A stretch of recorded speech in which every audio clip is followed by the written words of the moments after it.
Hey everybody, it's Harry from Dilbertesque BBQ, the YouTube channel that teaches you how to master barbecue so you can spread barbecue love. I am super excited today because it took me a while to assemble all these ingredients you see in front of you, because we're going to take you guys through a Umami Brisket episode and talk about all the different kinds of methods that you can flavor your meat and your brisket.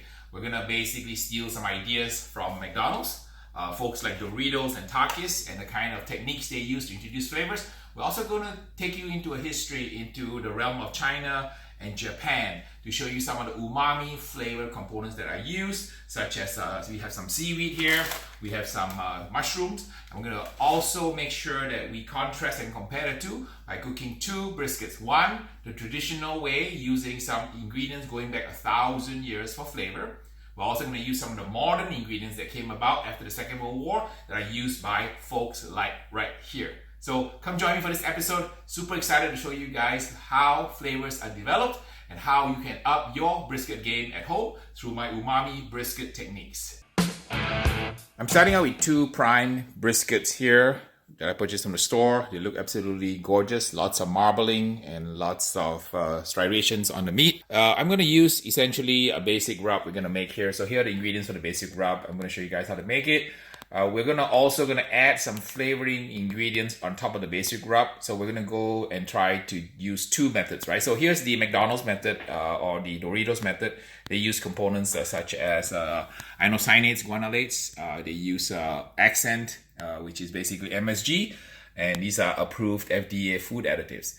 We are also going to go back and study the history of how some of these chemicals were actually discovered and invented and commercialized after the Second World War by going back to tradition about 1,000 or several thousand years, going back to how the Japanese used to flavor their foods. And we're going to use some of this kind of thing called kombu, which is how originally MSG was founded. And we're going to use some of these bonito flakes. These are the flakes that you see kind of on your maki roll when you eat at the sushi bar. That's kind of still kind of unraveling itself when the sushi chefs puts it onto your sushi. And we're going back several thousand years, going back to China and Japan on how they use dried mushrooms to enhance flavors. I'm going to explain how this traditional methods of introducing flavors that's been used for thousands of years kind of merges and matches with the current methods that are used today in commercial food processing. We're going to add some Dilbertesque style, brisket style seasoning, Texas style. Since I'm from Texas Tech, so we kind of like to do Texas style briskets a lot of times in my videos. And then we're going to cook a couple of these briskets up. One using the kind of the commercial McDonald's approach, the Doritos approach. And the next one using some approaches going back a couple thousand years. So we'll do two briskets tonight and then cook it up and do a taste test and share you guys the results. Let's make now my Dilbertesque Texas style brisket rub. We're going to use 3 tablespoons of kosher salt. We have 4 parts of pepper. I today decided to mix a little bit of the coarse black pepper, a little bit of ground white pepper, and some fine ground Malabar black pepper. So 3 kinds of peppers in here, into here, 4 parts of that. And then we have 1 part of celery seed, because celery seed uses a fantastic additional flavor note. As well as helps with the smoke ring development. So 1 tablespoon of that. Mix it up.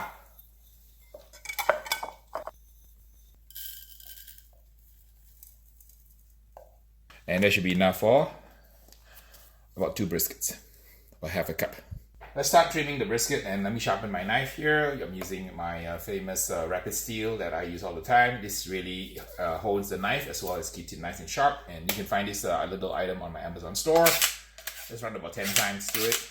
We trim the brisket. We're going to do a kind of a backyard trim on this one here. We're just going to cook it kind of like a home style brisket. And you never wash your brisket. This liquid here is called the purge. Has a lot of pathogens. So make sure you just dump this in the trash. Towel dry your brisket.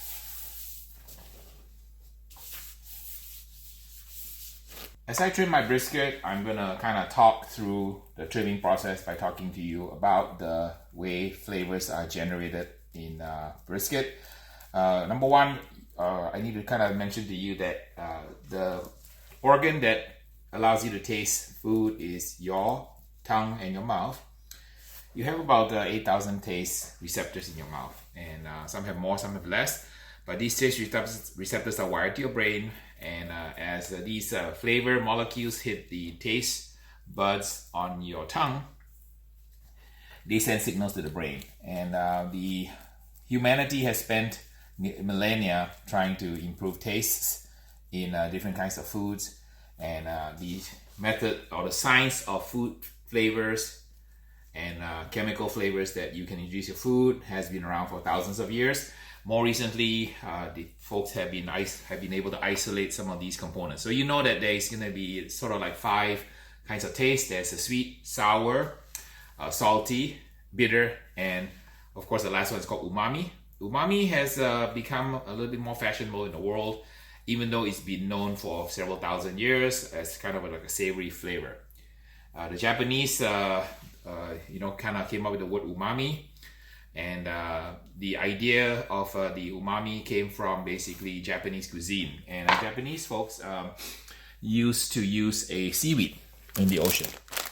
And it's called kombu. They use it for a lot of their cooking, for soups and for stews. And this is kind of dried kelp. And you can see, if you look carefully, there's like a white coating on the seaweed. That actually is the powder that makes food taste good. And in about 1908, Professor Ikeda from the University of Tokyo, he isolated this white powder here. And the white powder he discovered was actually something called monosodium glutamate, or MSG. And he actually started trying to find a way for poor people in Japan who could only afford to eat vegetables and rice to create foods that have more of a kind of a meat flavor. And the whole purpose of him doing his research was to try to find ways to enhance vegetables and rice to make them more meat-like, because people were very poor in those days. However, he stumbled onto a fantastic, finding, and umami flavor has exploded in the world. He formed a company called Ajinomoto. And Ajinomoto was a company who produced this chemical. It's a white powder called monosodium glutamate. And that white powder is found in products such as this. So you can buy this from the grocery store, Walmart, or anywhere. It's called Accent, which is a white kind of powder. Looks a little bit like very fine salt. And this is the pure form of the MSG. MSG used to be created by fermenting wheat, but more recently now they use some kind of bacteria to essentially generate a liquid that they can draw off and they can filter and then can purify into pure MSG. Now, before I get too far, of course, some of you already were saying, hey, MSG will kill you. Okay? There's a lot of research that shows that MSG is safe for most people. And there is something called the kind of the Chinese restaurant syndrome that came about back in the 1960s that said that, MSG was bad for you. I honestly don't think it is, because I read the food science, and some people believe food science, some people don't. I always tell people that whatever you believe, some people don't believe science. It may not surprise you to learn that there are about 6 million Americans who will go to their deathbed thinking that the world is flat. So about 2% of Americans believe the world is flat, and no amount of science, no amount of demonstration will convince them otherwise. So they've had stories where they flew some of these non-believers on an airplane high enough into the sky so they could see the curvature of the earth, show them pictures from space, and their position is all that is basically a conspiracy, and it's all a mirage. So for those of you who feel that way about MSG, please continue to believe what you believe. But for those who believe in science and can read research studies and toxicology studies showing that MSG is safe, then you can believe science if you want to.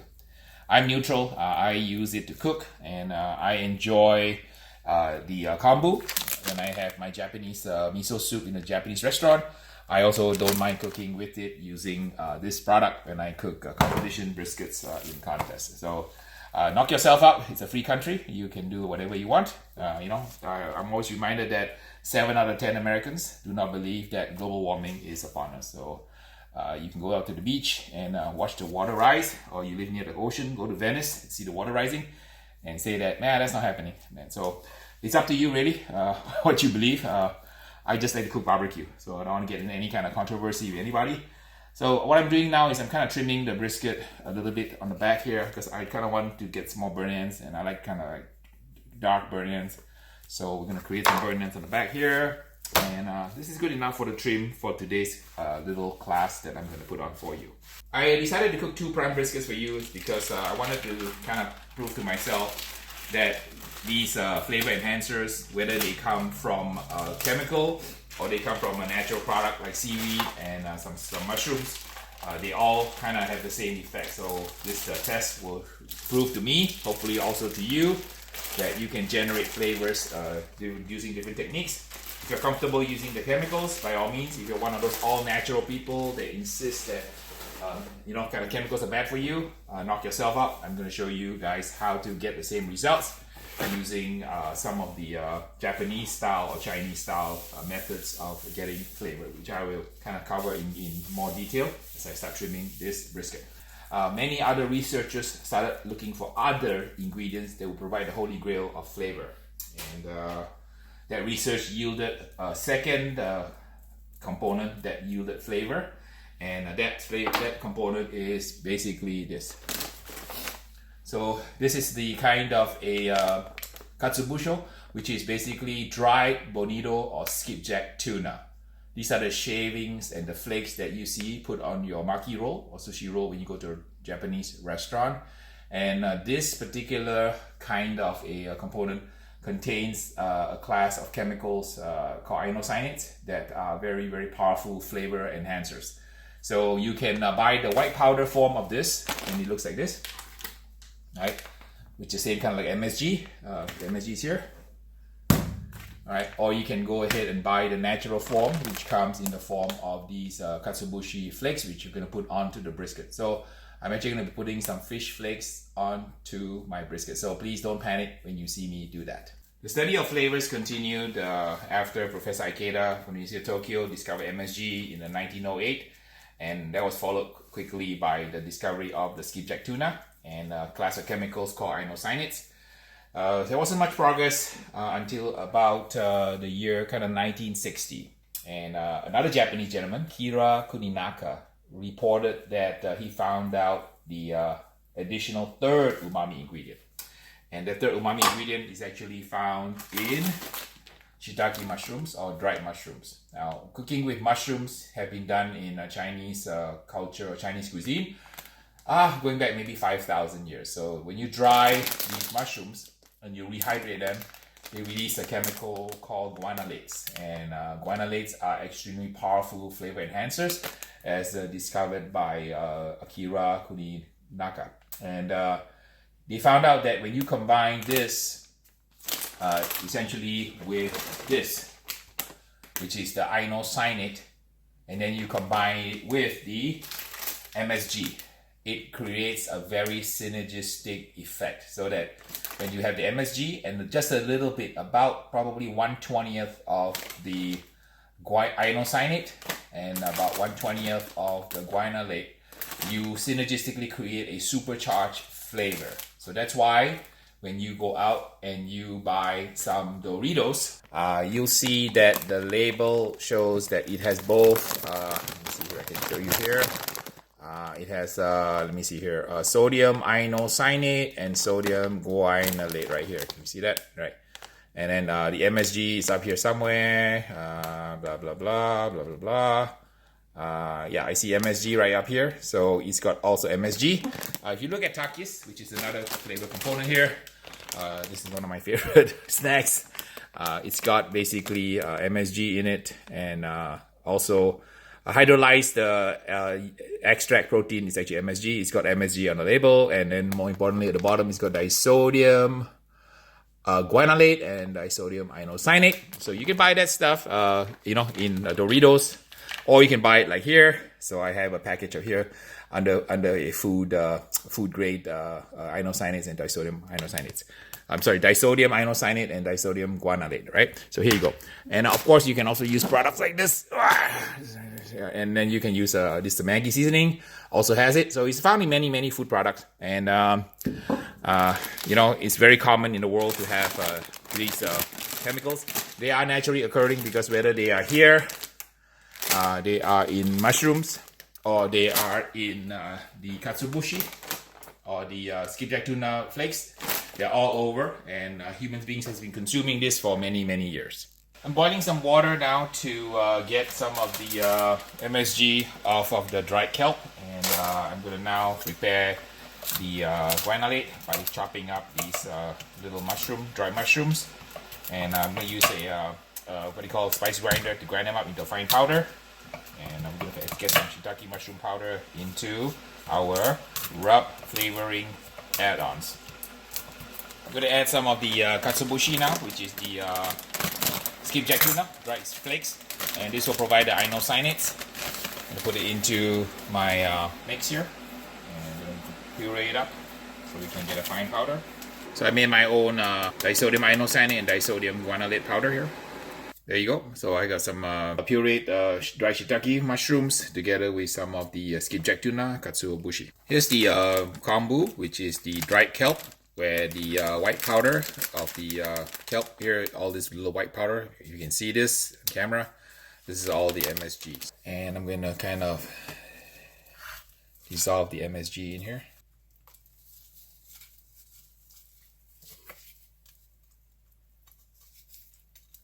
This is, by the way, how they make dashi, which is a Japanese style soup stock. And I'm going to dissolve it here. You need a little bit more water. And we're going to use the liquid to spray onto the brisket. Okay. Ready to begin seasoning the brisket, but before that, I just need to squeeze out some of the liquid here so we can concentrate the dashi, which is kind of like a Japanese broth. The dashi is typically made up of three things: the katsuobushi, a little bit of mushroom powder, and then a little bit of kombu seaweed.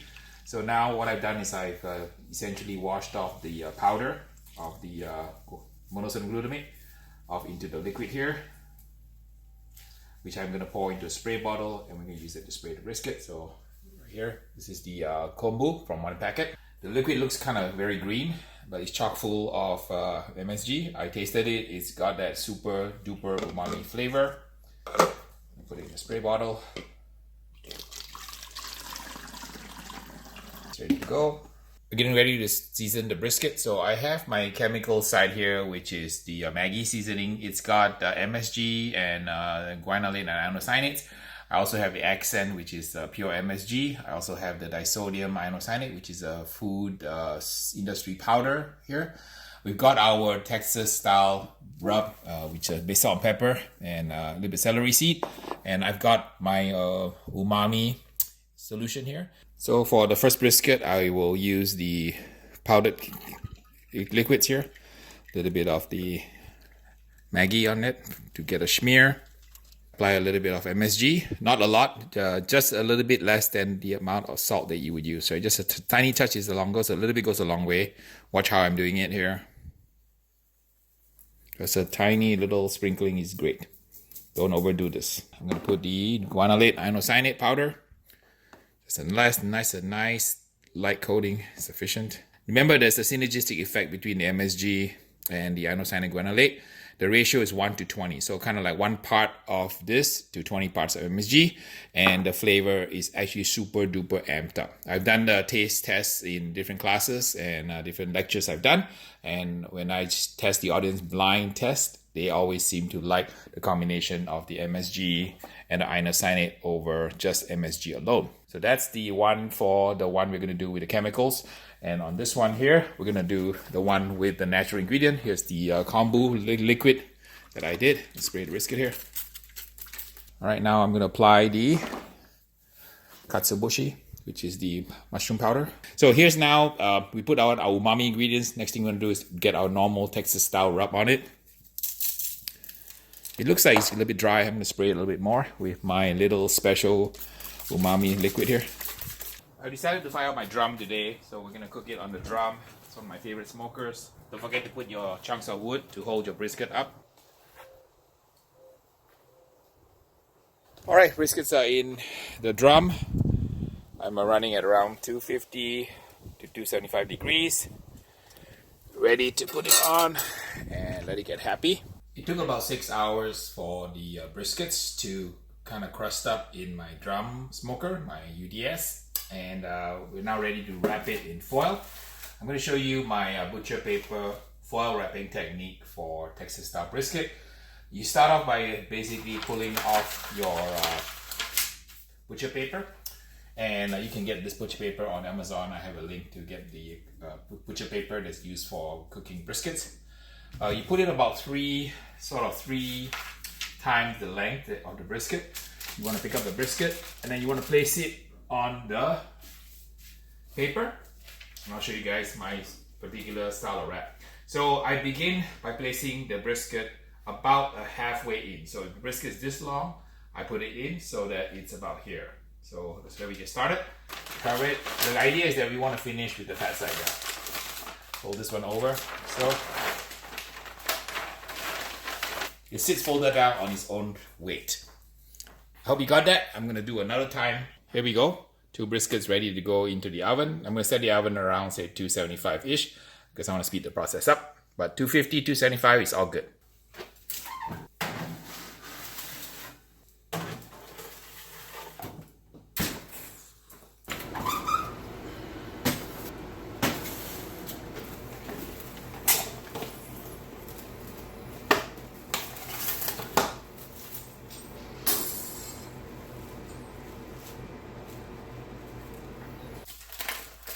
Alright, the brisket is done in the oven and it's cooled down. I'm gonna take it out now. So it's got a nice bark and nice and soft, even though it's dark.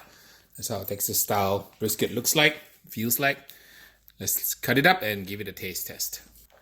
Alright, I've made some slices and let's give it a taste test. See how it came out. Okay, let's eat the one here from the umami one. Point is very juicy and soft. Just needs a little bit more salt. I don't think there was enough salt, but very smoky, good flavor, very beefy. Also pretty good on the flat. Let's try now the one with the kombu seaweed. Also very good flavor. Almost on par. I mean, the two taste very similar to each other. Both have got that umami flavor that's in addition to the salt and the pepper style Texas rub. So I've eaten my way through 2 rounds of the fatty or the point. And then 2 rounds of eating the flat from the one that's done with the accent, and then the chemical version. And then also this one is the one from the bonito version. So I have to say the two are very, very close. And the flavor, the umami flavor of the chemicals and the umami flavor of the shiitake and then the bonito flakes and the kombu is about on par. But I thought somehow the point on this one tasted better. So I'm not sure why, but on the point it was better. So all in all, I would say it's a draw. So regardless of whether you want to use accent or you want to use chemicals, what I call the McDonald's method of Doritos and Takis, or you want to do the natural way using natural ingredients that you can buy from an Asian or a Japanese store, both of these approaches will yield you that umami extra that you are looking for. This is great for backyard. If you're a competitor, obviously competitors use some injections that have already those components. If you are a competitor and you want to take a pure approach and you want to use only natural ingredients, this shows you that it can be done. So the kombu, the bonito, and then the shiitake mushroom does work as well as the chemical version. So take your pick as to which method you want. Both methods will yield you a better result than just using salt and pepper. So there you have it, Harry's brisket umami test. I showed you how to use some McDonald's and some Doritos methods, as well as some natural methods using some seaweed, some shiitake mushrooms, and some bonito flakes. So regardless of whichever way you want, now you know you can get your umami flavor on your brisket both ways. Both ways do work. So thanks for watching my channel, and please like, subscribe, and share. And we'll see you guys in the next video.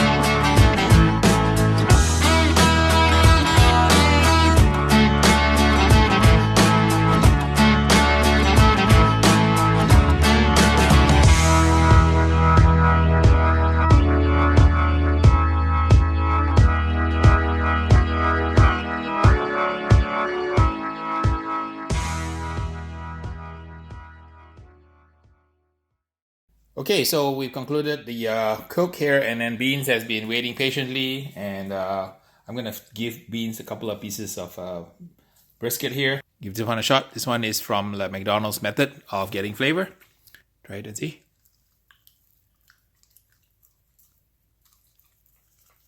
This is the McDonald's method. All right, what do you think? Huh? You agree with me? They're both the same, right? Right? That's a great dog. Good dog.